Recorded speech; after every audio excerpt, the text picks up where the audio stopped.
समंदर में एक छोटी सी नाव पर छोड़ दिया जाए और उस नाव का कंट्रोल भी आपके हाथ में ना हो, ना ही आप किसी बाहरी दुनिया से संपर्क कर पाएं और ना ही आप 14 महीने तक किसी इंसान की शक्ल देख पाएं, ना ही आपके सर के ऊपर छत हो और ना ही सोने के लिए समतल जमीन, ना ही खाने के लिए खाना हो और ना ही पीने के लिए पानी हो, तो सिर्फ एक चीज, दूर तक फैला हुआ तूफानों से भरा नीला समंदर।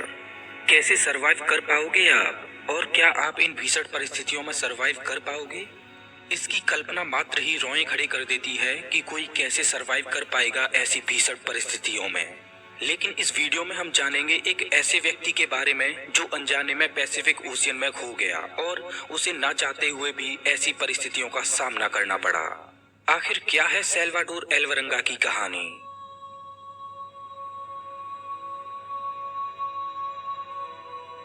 क्या आप जानते हो कि अगर पृथ्वी पर जितनी भी जमीन मौजूद है उस सबको मिला दिया जाए, उससे भी 3 गुना बड़ा है पैसिफिक ओशियन। अगर यहाँ पर इस ओशियन में कोई खोता है तो इस बात के बहुत कम चांस हैं कि उसको ढूंढा जा सके। सैल्वाडोर एल्वरंगा मैक्सिको का रहने वाला एक मछुआरा था। वो पैसिफिक ओशियन से मछली पकड़कर अपने परिवार का गुजारा कर रहा था। रोजाना की ही तरह 17 नवंबर 2012 को एल्वरंगा अपने एक दोस्त कोर्डोबा के साथ मछली पकड़ने के लिए समुद्र में गया।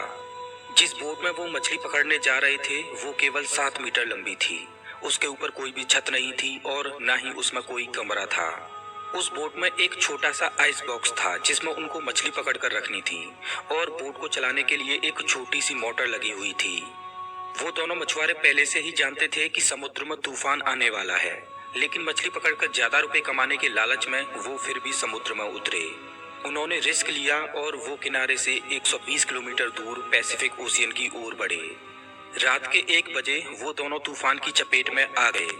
तूफान की वजह से उन्होंने मछली पकड़ने के लिए जो जाल बिछाए थे वो काट दिए और समुद्र में ही छोड़ दिए और वो बोट को किनारे की तरफ दौड़ाने लगे। 6 घंटों तक उन्होंने लगातार बोट को किनारे की ओर भगाया और वो किनारे से महज 24 किलोमीटर दूर थे और उन्हें जमीन पर मौजूद पहाड़ों के शिखर दिखाई दे रहे थे। लेकिन तभी बोट को चलाने वाली मोटर खराब हो गई। लेकिन बोट में लगा रेडियो अब भी काम कर रहा था और उन्होंने रेडियो की सहायता से अपनी लोकेशन अपने बॉस को बताई। उसके बॉस ने कहा कि वो उनको लेने आ रहा है, लेकिन उनके रेडियो की भी बैटरी डाउन हो गई और उनका रेडियो भी ऑफ हो गया। सोचो कि उस समय वो लोग कितने फ्रस्ट्रेट हुए होंगे कि वो बोट को कहीं ले जा भी नहीं सकते और उनका बाहरी दुनिया से भी संपर्क टूट गया।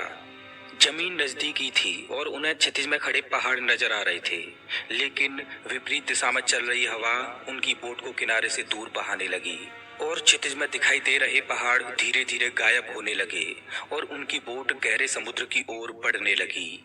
उनके बॉस ने उन्हें ढूंढने के लिए सर्च टीम भेजी और उन्होंने 4 दिन तक उन दोनों को खोजने की कोशिश की, लेकिन वो कहीं नहीं मिले।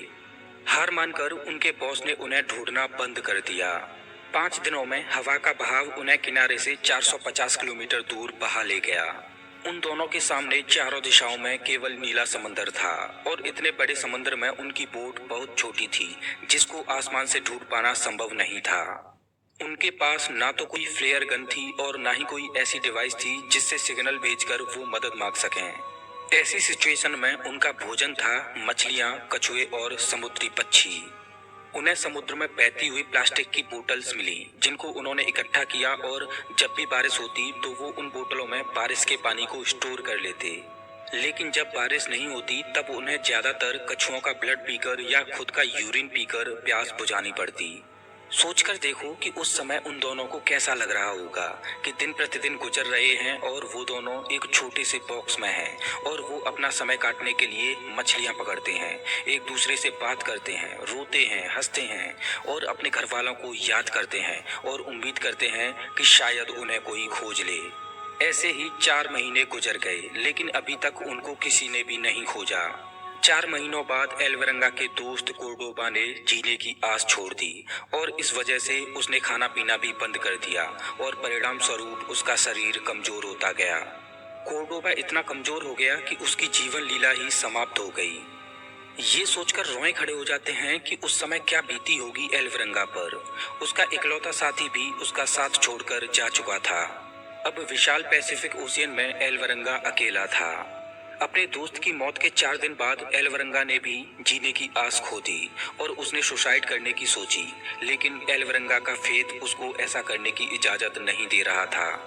लेकिन फिर एलवरंगा ने जिंदगी से लड़ने की कोशिश की और किसी न किसी तरीके से अपने आप को जिंदा रखने के लिए सरवाइव करता रहा। अभी आप जो मैप देख रहे हो, इसमें एलवरंगा मिडिल ओशियन में कुछ यहाँ पर था। इस एरिया में शिप कभी कभारी आया करते हैं। लगभग 8 महीनों बाद एक कार्गो शिप वहां से गुजरी। एलवरंगा ने खड़े होकर इशारे भी किए, लेकिन शिप सीधी निकल गई और किसी का भी ध्यान एलवरंगा की ओर नहीं गया। सोचकर देखिए कि एलवरंगा के लिए वो क्षण कैसा रहा होगा कि महीनों से वो जिस घड़ी का इंतजार कर रहा था, वो घड़ी आई भी और किसी ने उसकी तरफ ध्यान भी नहीं दिया और वो फिर से समुद्र में अकेला रह गया। कितना फ्रस्ट्रेशन वाला समय रहा होगा उसके लिए वो। 11 महीनों में एलवरंगा अपनी छोटी सी बोट में 8000 किलोमीटर ट्रेवल कर चुका था और इस जर्नी में उसने कड़ाके की धूप और तूफानों का सामना किया। फाइनली 30 जनवरी 2014 को उसे पानी में तैरते हुए नारियल दिखाई दिए और आसमान में उड़ते हुए पक्षी दिखाई दिए। एलवरंगा समझ गया कि जमीन आसपास ही है और उसे एक आइलैंड मिला।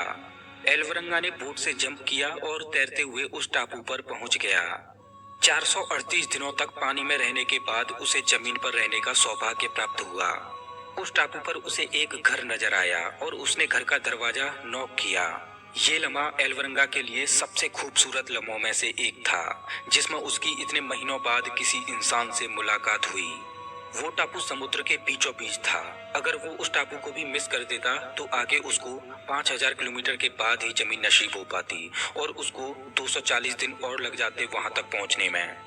बाद में एलवरंगा अपने घर आया और उसने अपनी इस जर्नी की किताब लिखी। जाने अनजाने में एलवरंगा ने समुद्र में 438 दिनों तक रहने का एक ऐसा रिकॉर्ड बना दिया जिसको कोई भी इंसान तोड़ना नहीं चाहेगा। एलवरंगा की इस कहानी